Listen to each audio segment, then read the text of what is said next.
It's Friday, and I'm back with the next in our Fanzine Friday series. Today we're taking a look at the Beholder number 9. Please stick around. I'm AZ Mountaineer. This is our channel, Old School Rules, where we celebrate the community of old school gamers and grognards who like classic RPGs, miniatures, magazines, and everything that goes with it. Each week on the Fanzine Friday series, I take a fanzine from my collection off the shelf for a closer look. And today, from December of 1979, Mike Stoner and Guy Duke bring us the Beholder number 9. Hope you enjoy the video. Today we continue our look at the fanzine brought to us from the United Kingdom way back in 1979. As I mentioned, Guy Duke and Mike Stoner are the parties principally responsible for this. And this is the Beholder. And so the cover is, well, we'll use the one that's not green so you can see it. Heavy stock paper, then regular paper folded in half, stapled down the side. And it's always the case, you have the price on here that changes, but other than that, everything else is going to be exactly the same through all the different printings that we have. Let's take a look at our cover art. This is the 50 pence version. This is Guy Duke's art. Looks like there's some kind of a fairy creature here, I think, with a little pet dragon, and then there's some looks like comets or maybe balls of fire, meteors falling through the sky, something like that. So it's pretty good. It's a little hard to make out what exactly is going on there, but I'm a big fan of Guy Duke's art. Here's a closer up view of that. Maybe you guys can see that a little bit better. Got a little snake up here in the tree. Interesting little scene he's got going on here. What do we have in this issue? We have our regular editorial report on Games Day 5, a short dungeon that came from one of the outside contributors called the Quest Dungeon. Some reviews, ideas, for DMs, some mini reviews, information about the hobby, DM's Corner, a couple of new monsters that are they don't have the monster summoning section. They have two monsters sort of randomly stuck in here that I brought together. The Pagoda, which is the D&D adventure, and then Magic Jar. Those are new magic items. In terms of contributors, we've got Guy Duke and Michael Stoner, of course, and then this time contributions from Keith Andrews, Adam Bell, and A. Whitcombe. As you know, there are different printings of this, and the one thing that changes is the price, and the price will reflect what the going subscription rate was at the time. So here's a 40 pence version. This would have been the original printing, and then there would have been a 45 pence, and then I have a second reprint, which is 50, then there would have been 55, and then 60 pence here. So I've got 3 out of the 5 different covers.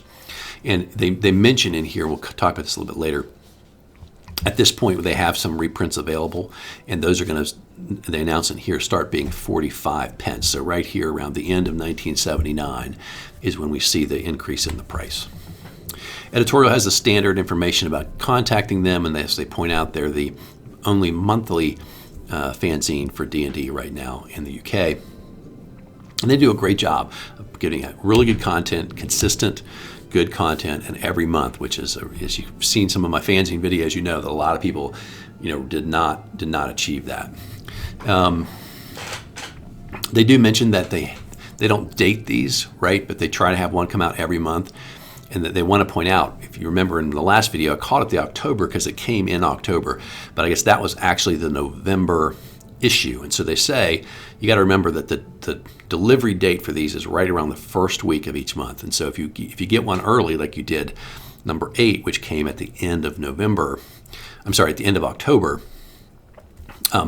we're not late. It's just an extra long time because the last one came out extra early. And they mentioned in that issue they were going to get it out early because they wanted to take it to Games Day and have it with them so that they could have a brand new issue there to share, which of course they did get that out on time. They have a new article they call the Ideas page, and they said, I hope this will become regular, but that's up to you. You got to send us in ideas to fill up a page like that. And of course, we'll give you free issues if you give us something, contribute something.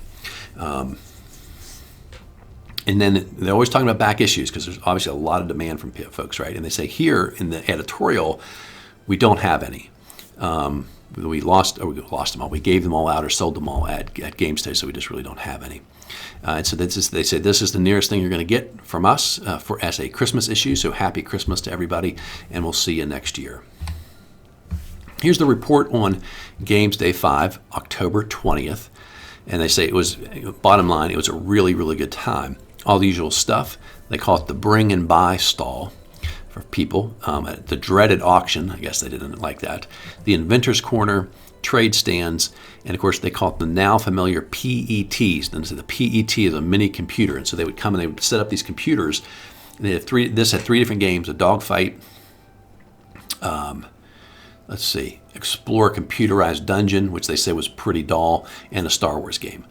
And they said the lines, even for all of those, the Star Wars game may be the most popular, but the line for all of those was really long. And you'd stand in line, and you could take a turn playing this new thing called a computer game.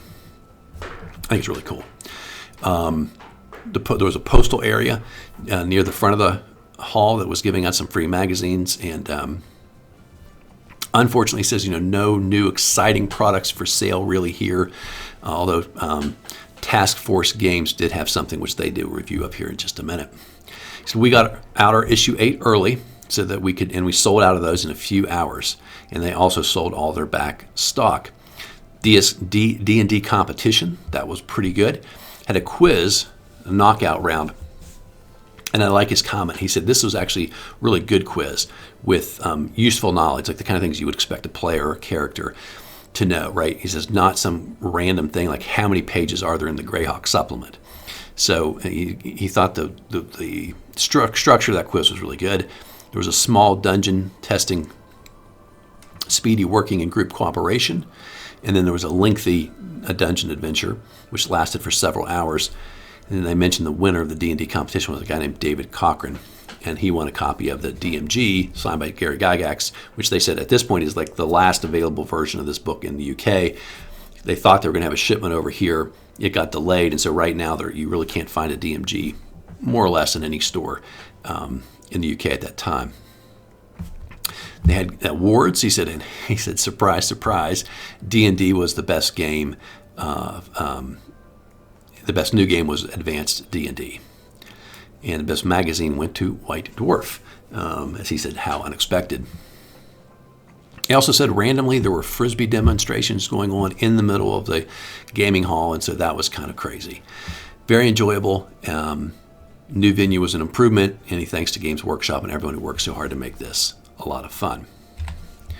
Then we have Keith Andrews' submission, which is something called the Quest Dungeon. It's a really simple little dungeon. It's really good. It's well done. If you talk about that, the ecology of this dungeon is excellent. Everything hangs together. There's a reason why everybody's here. A funny note: the fanzine's actually misprinted, so you get the page rooms 7 through 11 first, and then when you turn the page, you get rooms 1 through 6. And I looked in both editions of mine, and it's, as always, the inside is completely the same. And so even though there was a misprint, they never corrected the pages. Some good traps in here, so some good thinking that you're going to have to do, and ultimately you're going here because a cleric has lost his staff. It's in this dungeon. You've been sent to recover it. Seems like it'd be a pretty challenging dungeon here for low level, and it's designed for low level characters, but it was a pretty good effort. I like these. I've come to like these little small dungeons. This wouldn't even be a full session, I don't think, if you play for 3 or 4 hours at a time. But a good little thing to drop in, whether that's to give your characters a break, to give your character a chance to earn some coin and some magic items, whatever it might be. Here's the review of the one new thing they said was at Games Day, which is Task Force Games Starfleet Battles, and they loved it. 3.95 pounds is what it looks like. It says the price is.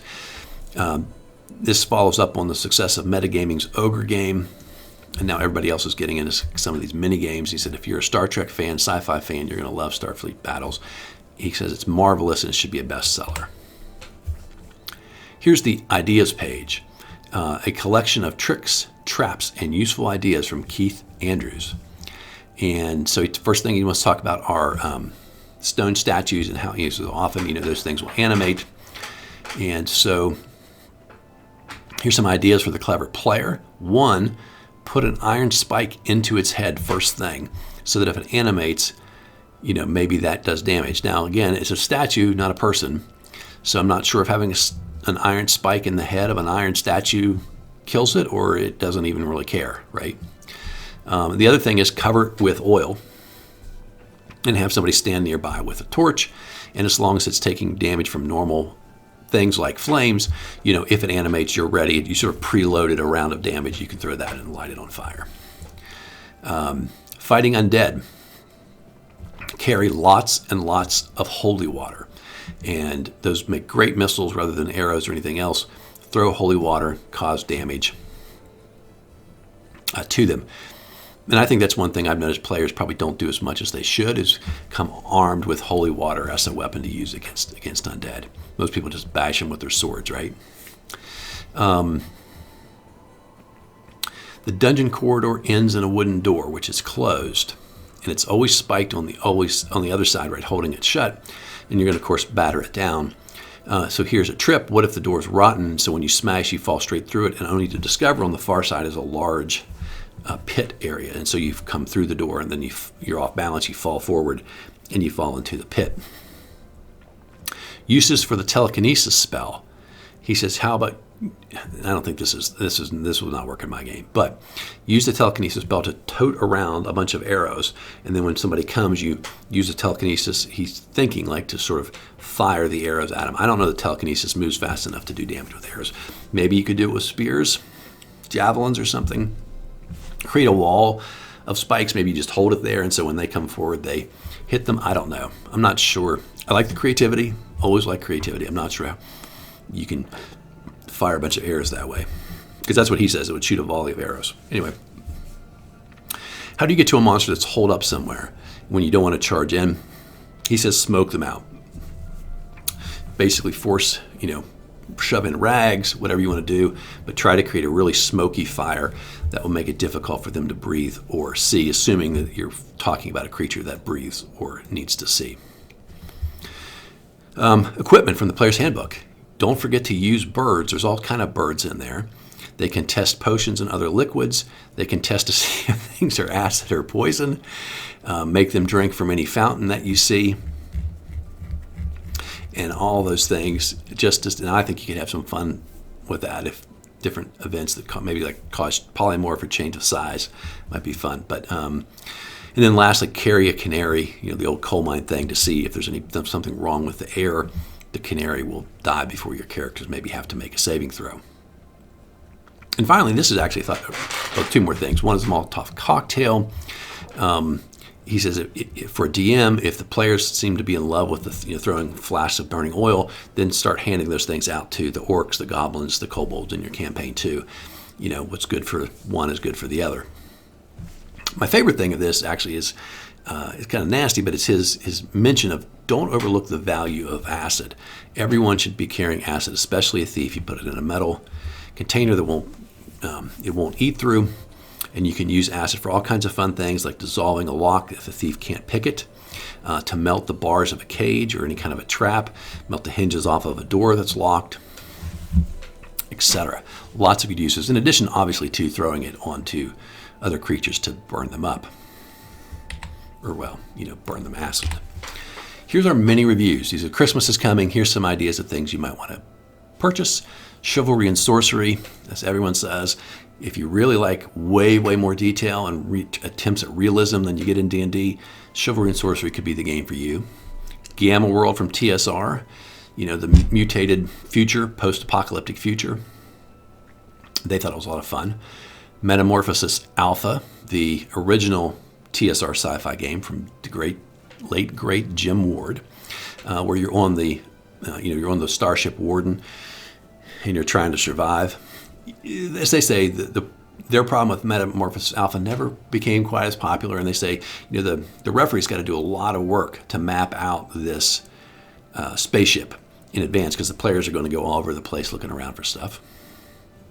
Traveler, the original, I think, most popular sci-fi game from the late 70s, which they like quite a bit, but they complain that there's so many things you have to make up yourself as the referee. There's not enough guidance in the original rules. And then finally, if you want to just have a fun evening and do something completely different, try Superhero 2044. And his comment is, buy this game. It's a nice light relief from the regular, D&D or fantasy campaign you're doing, it's going to be a lot of fun to slap on some superpowers and go defeat villains. Some information on the hobby. We got some people selling different things. Somebody's looking for a copy of Underworld Oracle. Somebody's looking for different games. Somebody's trying to get you to, get in contact with them to play their games, etc. And then we have Nigel Proudfoot has an idea for poison. I gotta say, thought about this a bit. It is a pretty extreme thing in Dungeons and Dragons. Most poison in the game, the way it's structured, hey, poison, save, consequence if you fail, death. The end, right? There's a few types of poison mentioned in the Monster Manual, a little different, but the vast majority of poisons are just like instant death, especially for monsters and traps. So here's his system, which he says changes it from being the all or nothing death effect. And so he says that poison in his game will do damage if it's from a monster 1d6 plus that monster's hit dice, and then any pluses on their hit dice. So one hit monster does 1d6 plus 1, which is 2 to 7. And you'll take that much damage every melee round until you either A, make a saving throw versus poison, or B, you do something like cure poison to help them, right? And at a minimum, you're always going to take damage equal to the monster's hit dice, even if you save in the very first round. And also he says, have poison have different effects besides just death. Maybe it's paralysis. Maybe it's sort of, the necrosis where it sort of damages the muscles and ruins an arm or a leg, so that you're going to have a permanent, until you get a clerical healing spell of some sort, right? You might have a permanent disability with that arm. Maybe you can't use a bow anymore, can't use a shield because of that, or maybe you walk slowly, whatever it might be. I do kind of like that. You have to think through that as a dungeon master, but I've never been a huge fan of this like all or nothing saving throw where your character, gets bitten by a giant spider. He's 5th level, you roll that. Nope, you failed, you're just dead. A new magic item from a guy named M. Hankins, the Carpet of Welcome. It's a large welcome mat carpet, and if you go over it, you make a saving throw, and if you fail, you will be sort of compelled to be friendly towards the people that occupy that room or building or home or whatever it might be.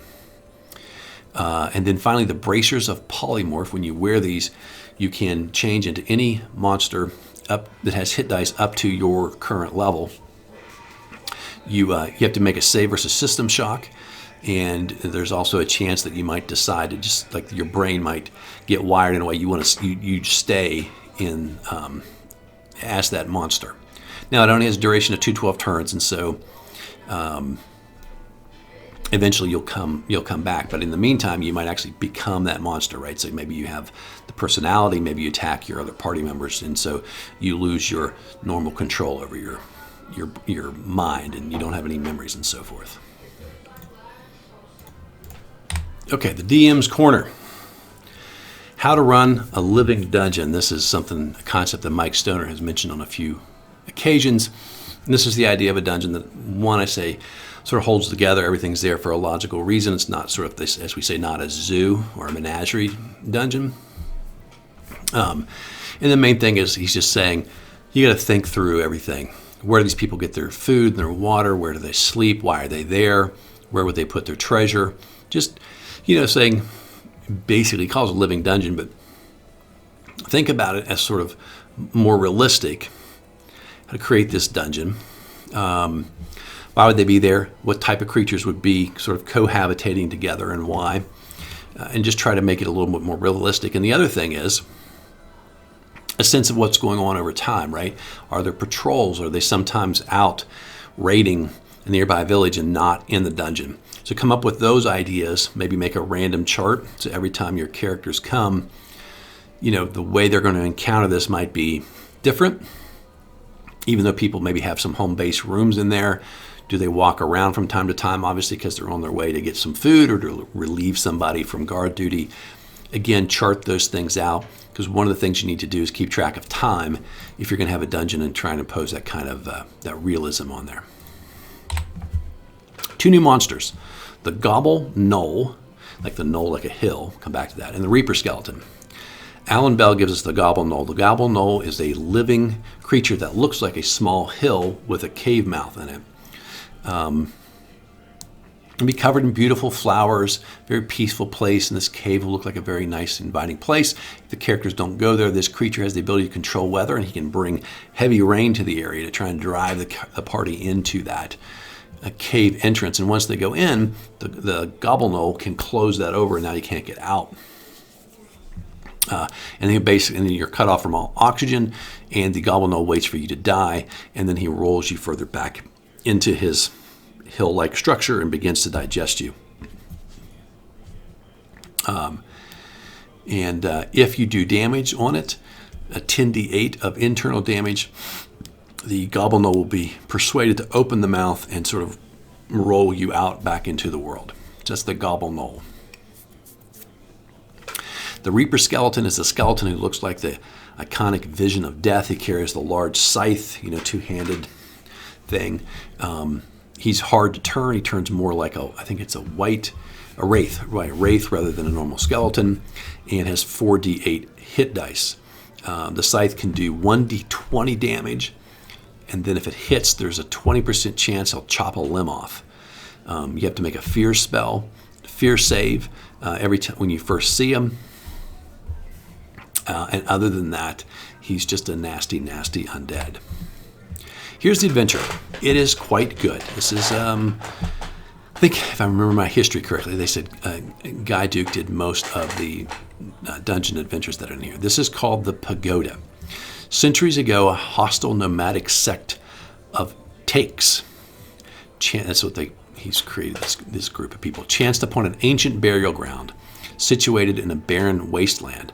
For some reason, it held a fascination for the Takes, and they were isolated from other civilizations, evolved and worshipped an ancient line of overlords that lived on the borders between life and death, i.e. undead.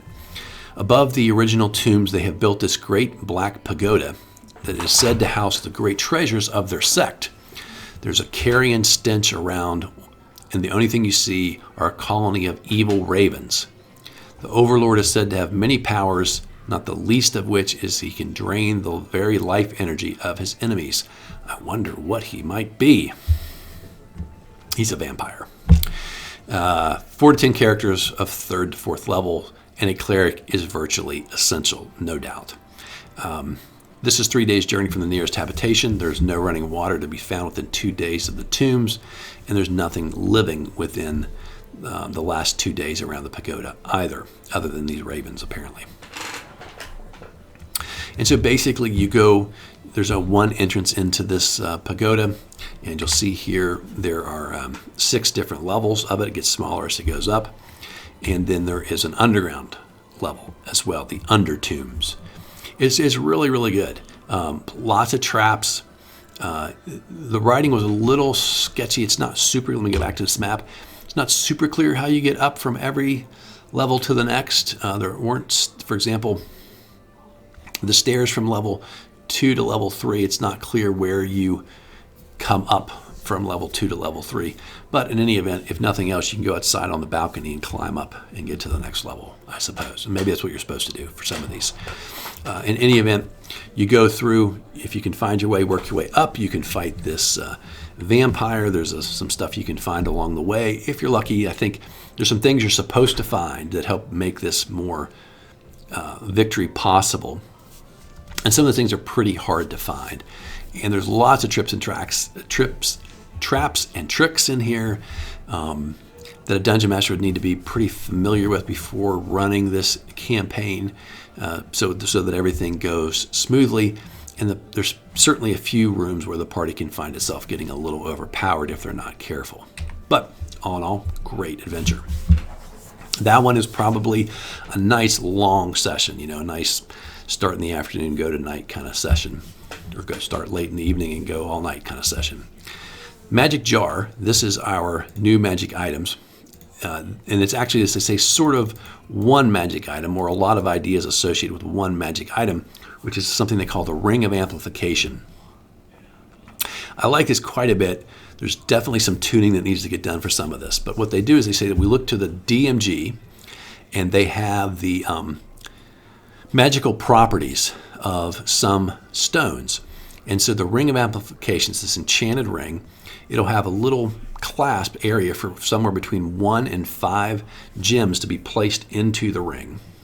And you roll randomly to see how many spots is essentially there for little stones. There's a 10% chance for each clasp that there's already a gem in there. Otherwise, you could find gemstones, use your DMG magical properties thing, and go to a jeweler in town, have a gem cutter cut this precisely down to a very small size and have that set into the clasp, and then you cast a mending spell to make it permanent in there. And when you do that, then you get a special ability based on the different type of gemstones. And there are 2.5 pages of different gemstones with different properties, and I'll just give you guys a few examples. Agate. Immunity is restful and safe sleep is what it said, and so the properties you get here are immunity to sleep spells. Only need 4 hours of sleep a night instead of 8, and every hour of sleep you get 1 hit point back. I like that one quite a bit. Some of these get a little overpowered. Alexandrite, good omens. The wearer can sense danger within 30 feet and find traps as a 10th level cleric once a day. There's a lot of these that have detect abilities, and the thing I don't like is drafted in here, he says those are on all the time, 24/7. You don't even have to think about it or say you're thinking about it. And if that thing, whatever it is, gets within that radius, you'll just feel a little shock in your finger and you'll know, hey, it's detected something. Slight balance to that, he says, if there's 3 different detect abilities in play because of 3 different stones, you'll have no way of knowing what's been detected. You'll know something's detected, right? Amber, ward of disease. Only a half chance of contracting a disease and a +4 on any save versus disease-causing spell or effect. I like that one too.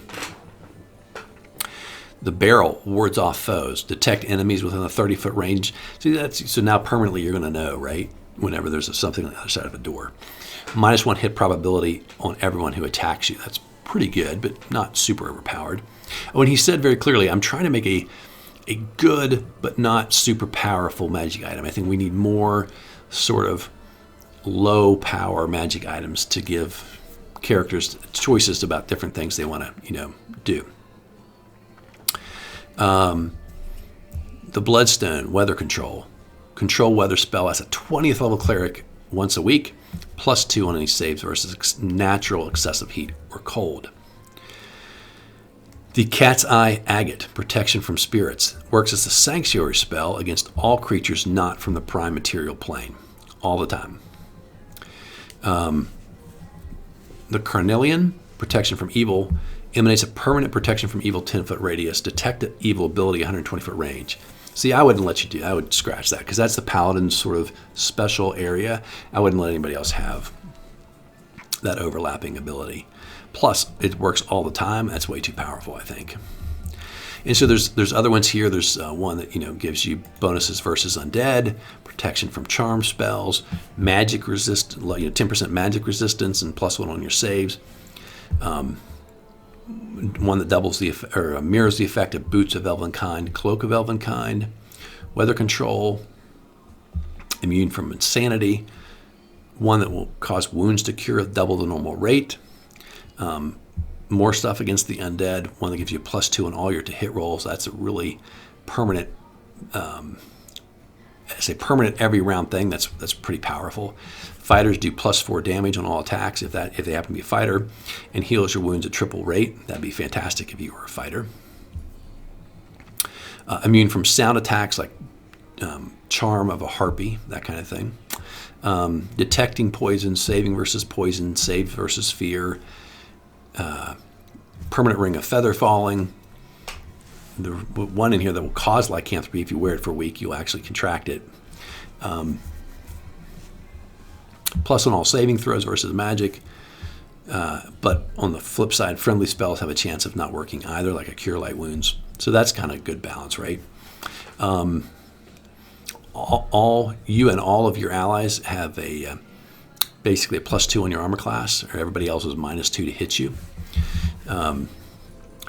Here's one. Every magic item you touch has a 1% chance of being drained of all power and basically turned into a non-magic item, and you get a +1 save versus magic. That's a little bit cursed, I think, right? Because you wouldn't want that guy checking out new magic items. Here's one, the Ruby, which gives you good luck. All die rolls can be taken twice. The best one chosen. That's like from a 5e perspective, right? That's when you have advantage permanently. So that's probably crazy overpowered when you think about it. Anyway, there's lots more. I won't read them all, but they're really, really good idea. And I think anyone could do this. Go to the DMG and look at that list of gemstones and purported magical abilities, and then think up for yourself how to give a low power benefit. And you could sprinkle these rings around without really unbalancing your campaign. So, that's the kind of thing I think makes for a really, really good idea. A little bit of art. Guy did a drawing of Games Day. Looks like an ancient Roman temple. And here's a close-up of his drawing of the pagoda. Back page has the normal stuff. That's it for our look at the Beholder number 9 from December of 1979. Next week we will shift over to Beholder number 10. I think we have a new price, 45 pence now is the base purchase price. And we'll be in a brand new year. It'll be 1980 when we come back. Hope you all are enjoying the series. Hope you enjoyed today's video, and I hope you're subscribed. If you have friends who might enjoy our videos, please send them our way. We're up over 800 subscribers now, and we're chugging along on our way to 1,000. Hopefully we'll get there sometime around the new year. Hope you guys have a great Friday. Have a great weekend. Until next time, my friends, keep rolling 20s.